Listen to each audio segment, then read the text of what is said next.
Hello and welcome back to the channel. Today, we pause to honor a monumental figure in the world of music, culture, and nationalism, Freddie Aguilar, who has sadly passed away at the age of 72. For decades, Freddie Aguilar was more than a musician. He was a storyteller, a rebel, a symbol of pride for Filipinos across the globe. His guitar carried the pain of the oppressed, the wisdom of the elders, and the hopes of the next generation. Freddie didn't just make music, he shaped movements. He touched lives. And he made the world listen to the soul of the Filipino. In this video, we will take a journey through his early life, the song that shook the world, his fearless advocacy, his enduring influence, and the legacy he leaves behind. Join us as we pay tribute to the man who gave us Anak, Bayan, and so much more.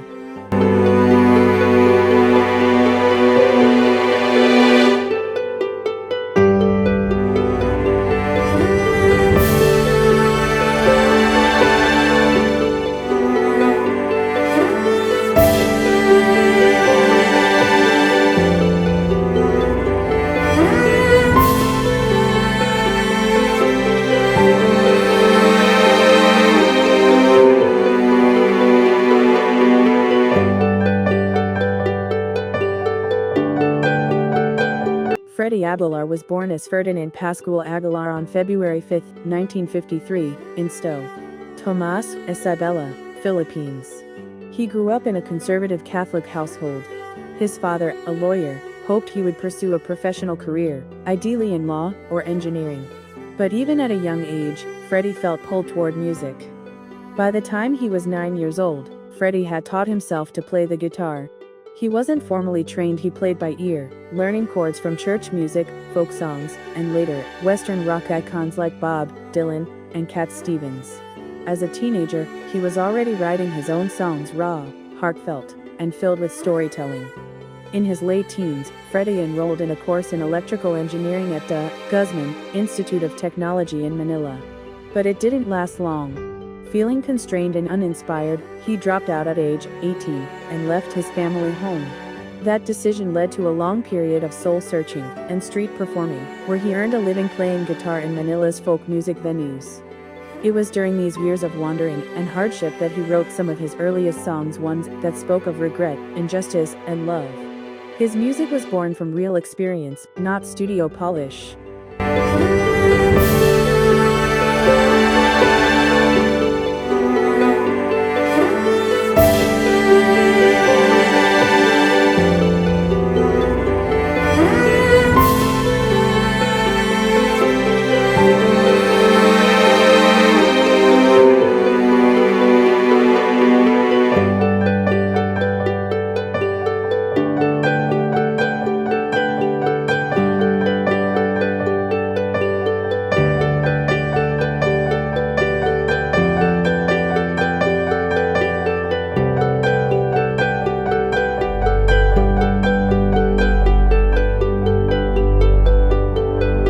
Then came the moment that would define his legacy forever.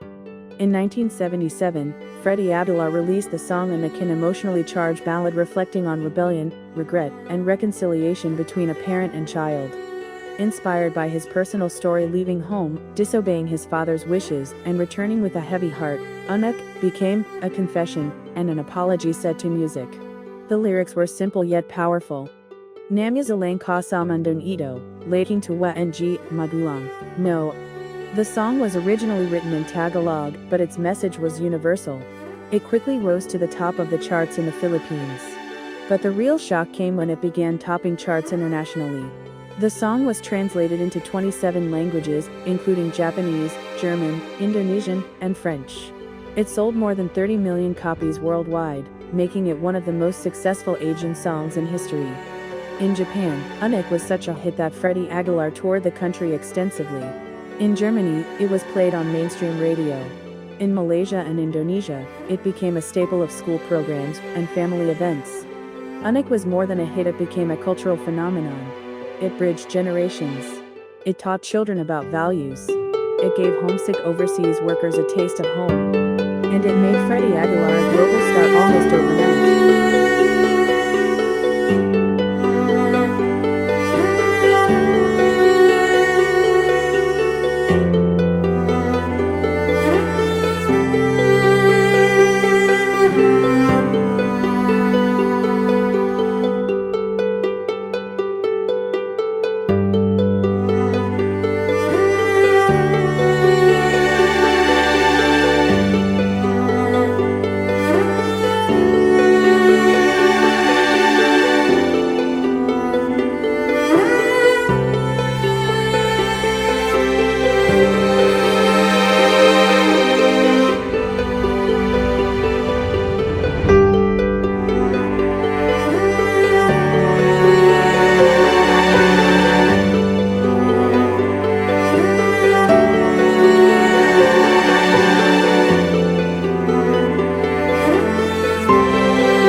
But Freddie Aguilar didn't rest on the success of Anak. Fame did not tame him, it empowered him.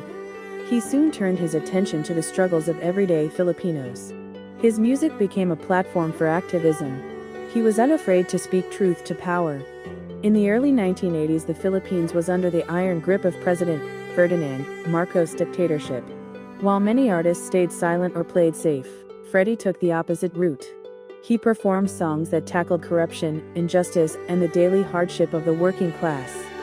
His powerful rendition of Bayan, originally written during the American occupation, was transformed into a modern-day anthem of resistance.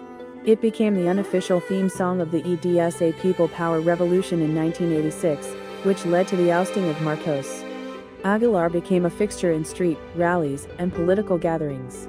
His songs like Catarang and Luz Viminda and Magdalena gave a voice to the marginalized, abused women, farmers, laborers, and the urban poor. He was never afraid of backlash. Even when censored on television or denied airplay, Freddie kept performing. He knew his audience, the people in the streets, not the executives in boardrooms.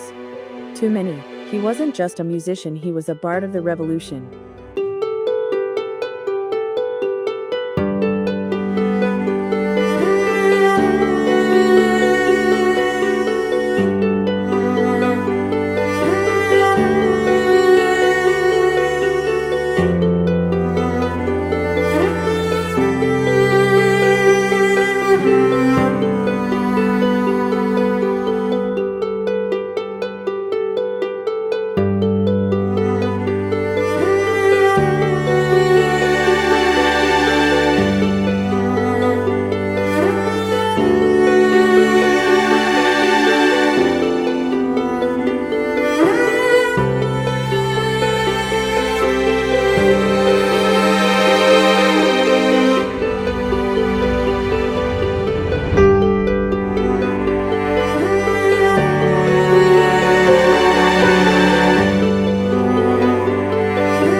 In the decades that followed, Freddie Aguilar remained active in music and public life.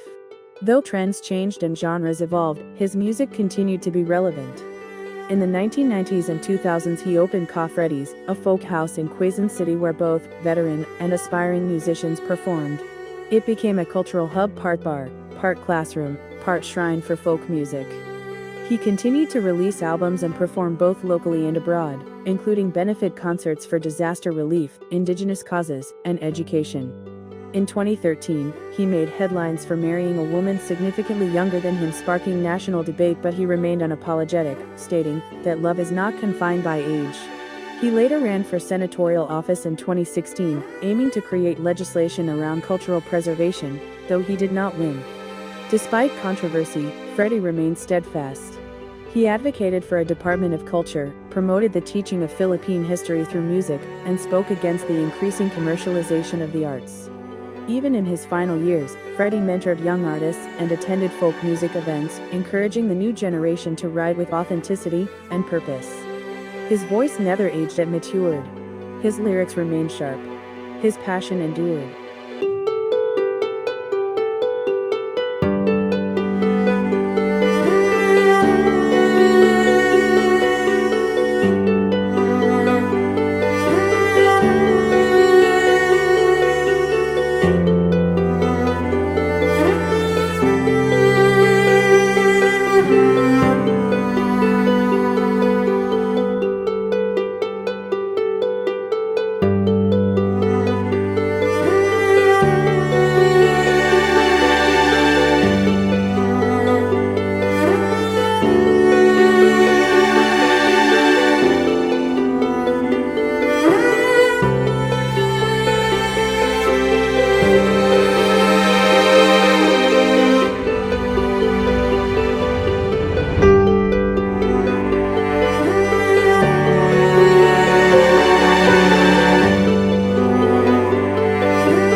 26, 2025, Freddie Aguilar passed away peacefully in Manila, surrounded by his family.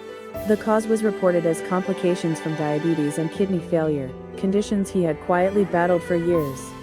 He was 72 years old. The news was met with an outpouring of grief across the Philippines and abroad. Musicians, politicians, journalists, and fans took to social media to honor his life. Vigils were held at Freddie's folk house, and spontaneous tributes popped up in universities, community centers, and city halls. President insert fictional name called Aguilar a national artist in spirit, even if not by award, and urged for a posthumous recognition. The cultural center of the Philippines lowered its flag. Tributes from other music legends like Ryan Caibayag, Noel Kabungan, and Joey Ayala poured in. His funeral was attended by thousands young and old, rich and poor, city dwellers and provincial fans. All bound by one thing: the memory of a man who gave his voice to the voiceless.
Freddie Aguilar's legacy cannot be confined to songs alone. His music was a mirror to society, a weapon of truth, and a source of healing. He proved that art could challenge tyranny, that a folk singer could unite a people, that one man, armed with only a guitar and integrity, could change the course of a nation's heart. His songs will be studied in schools, sung at protests, played during family reunions. His influence will echo in every Filipino child who picks up a guitar and wants to tell their story. Anak will live on not just as a song, but as a lesson in humility, love, and growth. Bayan will remain a cry of freedom, one that Freddie made immortal. And his spirit? It will remain in every Filipino who dares to speak up, sing out, and stay true.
Thank you for joining us today in remembering Freddie Aguilar, a man whose life was lived in service to truth, art, and the Filipino soul.